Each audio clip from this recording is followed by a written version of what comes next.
Hello everyone, my name is Zhang. I am an undergraduate student majoring in software engineering. In this lightning talk today, my partner Purva and I are going to talk about a little bit about Clang-Repl, its error recovery, and the code undo. So the first thing I want to introduce to you is Root. Root is a set of open source object-oriented frameworks mainly developed by engineers working in CERN. The core part of Root is the Clang Interpreter, which is built on top of Clang and LLVM technology. Basically, it's a REPL, which turns traditional compile and execute C++ workflow to a faster interactive way. As the use case of Clang extended beyond just high-energy physics community and to minimize the cost of the development for the LLVM-specific customizations, in May 2021, we started IRC. Thanks to Versal's effort and shipped parts of Clang Interpreter in Clang, it now lives in the mainline and called Clang-Repl. Note that Clang is actually a large and complicated software. We only implement a subset of features for now. Here is the infrastructure of Clang-Repl. Just like we usually do in LLVM, it consists of two parts, the interpreter library and the Clang-Repl command line tool. Incremental compilation pipelines process code chunk by building an ever-growing translation unit. Code is then lowered into LLVM IR and subsequently run by the LLVM JIT. Such a pipeline allows creation of efficient interpreters. The interpreter enables interactive exploration and makes C++ language more user-friendly. The translation unit class keeps a track of AST and the LLVM IR for each incremental input. That tracking information will be later used to implement error recovery. The interpreter class orchestrates the incremental parser and the incremental executor to model interpreter-like behavior. It provides the public API which can be used in future when using the interpreter library. In interactive C++, the parsing phase is a bit different from traditional C++ executions. Because the input is incremental and there is no real source files that exist, we manually create a memory buffer that takes the input and feed it to the source manager.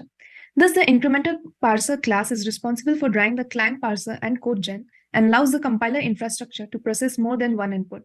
Every input adds to the ever-growing translation unit.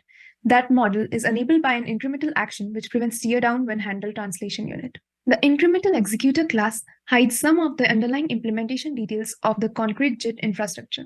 It exposes the minimal set of functionality required by an incremental compiler or interpreter. Thanks to the great work of LLVM folks, the incremental executor is completely powered by LLVM ORC JIT and gets all the performances for free. Error recovery in Clang-Repl. Firstly, the translation unit in Clang splits into a sequence of partial translation units or PTUs. Every declaration is associated with a unique PTU that owns it. Owning a PTU isn't always the active or most recent PTU, and it isn't always the PTU that the declaration comes from. Even a new declaration that isn't a redeclaration belongs to the active PTU. However, in case of template specialization, it can be pulled into a more recent PTU by its template arguments. Also, processing a PTU might extend an earlier PTU. Rolling back the later PTU does not throw the extension away. Most declarations will only refer to entities from same or earlier PTU. Clang-Repl recovers from errors by disconnecting the most recent PTU and update the primary PTU lookup table. Working on the template recovery, a patch was added to support for template recovery which was previously aborting the interactive mode in case of errors encountered. This was done by declaring a SEMA class for performing the pending instantiations in the destructor which were not getting performed through local eager and global eager instantiations. So one thing bad about interactive C++ is that you can't just easily correct your previous code. Like you misspell something or the type of object you created is wrong. So we introduce a new meta command called undo in Clang-Repl. It extends the functionality used to recover from errors and adds functionality to recover from low-level execution infrastructure. So basically use it like this.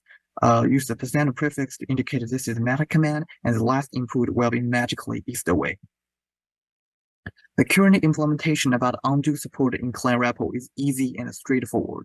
We basically need to do three things. The first thing we need to do is removing the last element in the partial translation unit linked list as the most recent one.